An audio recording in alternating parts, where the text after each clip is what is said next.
পড়তে বসলে মজা করে।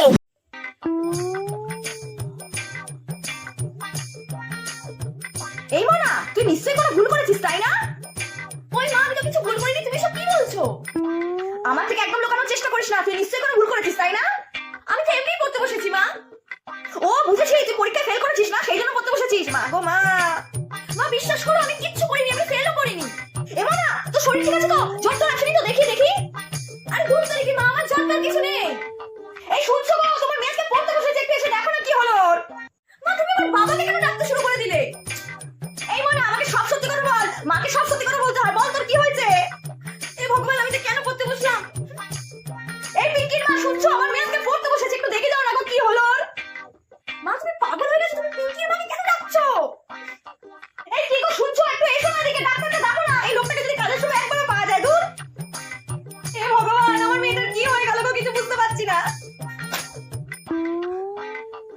ও এবার বুঝতে পেরেছি মনা, তুই কেন পড়তে বসেছিস। তুই আমার শখের এই কাঁচের বাটিটা ভেঙে দিয়েছিস না, ওই জন্য তুই এসে পড়তে বসেছিস। আমি তোমার কোনো কাঁচের বাটি ভাঙিনি মা। না মা, না মা, তাই না? অপকর্ম করে সেখানে পড়াশোনার নাটক করছিস, দাঁড়া লাঠি দিয়ে পেটাবো, তোকে নিয়ে আসছি লাঠিটা।